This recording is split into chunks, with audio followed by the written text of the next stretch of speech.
Hi friends, welcome to my channel. ఈరోజు video చాలా ఈజీగా టేస్టీగా చేసుకునే బెల్లం పరమాన్నం అండి.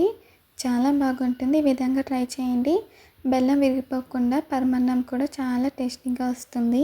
ఇప్పుడైతే తయారీ విధానం చూద్దాము. ముందుగానే ఒక ప్యాకెట్ పాలు అయితే కట్ చేసి అందులో కొద్దిగా వాటర్ వేసి స్టవ్ మీద పెట్టి పాలను అయితే మరిగించానండి. పాలు మనకి పొంగు రావాలి, బాగా మరగాలన్నమాట.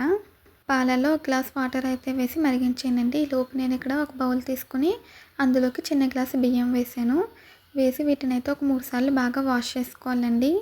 వాష్ చేసి కొద్దిగా వాటర్ వేసి నానబెట్టుకోవాలండి. ఈ పరమాన్నం మనకి దేవుడికి నైవేద్యంగా ప్రసాదంగా చేసుకోవచ్చండి. లేదంటే స్వీట్ తినాలనిపిస్తే అప్పటికప్పుడు కూడా చేసుకోవచ్చు. ఫాస్ట్గా అయితే రెడీ అయిపోతుంది. ఇప్పుడైతే మనకి శ్రావణ మాసం మొదలైంది కదా, ఈ ప్రసాదం అయితే ట్రై చేయండి. చూడండి ఫ్రెండ్స్, ఇప్పుడైతే మనకి పాలు పొంగొచ్చాయి కదా, పొంగొచ్చాక 1 నిమిషం మరిగించానండి. తర్వాత ఇందులోకి మనం నానబెట్టుకున్న బియ్యం అయితే వేసేయాలి. రైస్ వేసిన వెంటనే సిమ్లో పెట్టి ఉడికించుకోవాలండి. మనకి రైస్ అయితే ఎలా ఉడుకుతుందో అలా సాఫ్ట్గా కుక్ అయ్యేంత వరకు కూడా సిమ్లో పెట్టి కుక్ చేసుకోవాలి.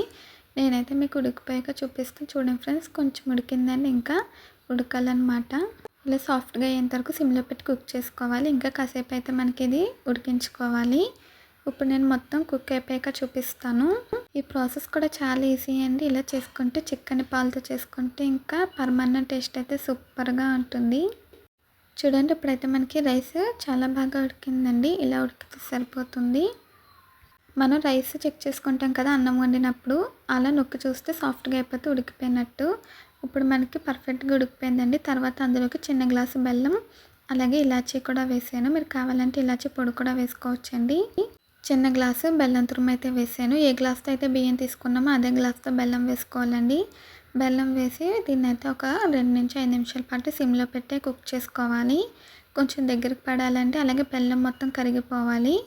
అది సిమ్లో పెట్టి కుక్ చేసుకోవాలండి. ఈ లోపు నేను పక్క స్టవ్ మీద చిన్న గిన్నె పెట్టాను. అందులో నెయ్యి వేసానండి. నెయ్యి ఎక్కువ వేసుకుంటే బాగుంటుంది పరమాన్నంలో. తర్వాత అందులోకి జీడిపప్పు, కిస్మిస్ వేసి వేయించాలి. ముందుగా జీడిపప్పు వేసి కొంచెం ఫ్రై అయిన తర్వాత కిస్మిస్ వేసి ఫ్రై చేయాలండి. ఎందుకంటే కిస్మిస్ తొందరగా ఫ్రై అయిపోతుంది. డ్రై ఫ్రూట్స్ వేసి వేయించుకోవాలి. మీరు ఇంకేమైనా కావాలంటే యాడ్ చేసుకోవచ్చు. ఇలా నేతిలో వేయించుకున్న డ్రై ఫ్రూట్స్ని మనం పరమాన్నంలో వేసేసుకోవాలండి. పరమాన్నం తిన్నప్పుడు అక్కడక్కడ డ్రై ఫ్రూట్స్ తగిలితే సూపర్గా ఉంటుంది. అలాగే పరమాన్నం కూడా టేస్టీగా హెల్తీగా ఉంటుందండి. ఇలా బెల్లం చివర్లో వేయడం వల్ల మనకి పాలు కూడా విరిగిపోకుండా మనకి బాగా పర్ఫెక్ట్గా వస్తుందండి. ఇప్పుడైతే చూసారా, డ్రై ఫ్రూట్స్ ఫ్రై అయిపోయినాయి కదా, వీటిని కూడా మనం పరమాన్నంలో అయితే వేసేద్దాము. మీలో ఎంతమందికి బెల్లం పరమాన్నం అంటే ఇష్టమో కామెంట్స్లో అయితే తెలియచేయండి. చూడండి, ఇప్పుడైతే నేను డ్రై ఫ్రూట్స్ యాడ్ చేసేస్తున్నాను. పరమాన్నం మొత్తం ఫినిష్ అయిపోయాక పైనుంచి కొద్దిగా నెయ్యి వేసుకొని సర్వ్ చేసుకుంటే చాలా బాగుంటుందండి. నేను ఆల్రెడీ ఇప్పుడే నెయ్యి వేసాను కాబట్టి ఇంకైతే వేయలేదు. నెయ్యి వేసుకుంటే దీని టేస్ట్ ఇంకా సూపర్గా ఉంటుంది. చూసారా, మనకి పైన క్రీమీలాగా వచ్చిందండి టెక్స్చర్. ఇలా క్రీమీగా వచ్చి దగ్గరికి వస్తే రెడీ అయిపోయినట్టు. మరి చిక్కగా అయిపోతే బాగోదండి. ఈ కన్సిస్టెన్సీలో ఉన్నప్పుడు స్టవ్ ఆఫ్ చేసుకోవాలి. ఇలా పైన క్రీమీగా రావాలంటే అప్పుడు మనకి రెడీ అయిపోయినట్టు.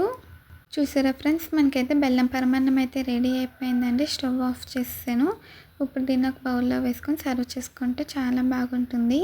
ఈ కన్సిస్టెన్సీ అంటే పర్ఫెక్ట్గా ఉంటుందండి. అంతేనండి. ఈ బెల్లం పరమాన్నం వీడియో మీకు నచ్చిందా? నచ్చితే మీరు ట్రై చేస్తే ఎలా వచ్చిందో కామెంట్స్లో అయితే తెలియచేయండి. ఈ వీడియో నచ్చితే ప్లీజ్ లైక్ చేయండి, షేర్ చేయండి, సబ్స్క్రైబ్ చేయండి, అలాగే కామెంట్ చేయండి. నేను ఎప్పుడు బెల్లం పరమాన్నం చేసిన ఈ విధంగానే చేస్తాను. మా ఇంట్లో బాగా ఇష్టపడతారు. మళ్ళీ కలుద్దాం. Bye friends.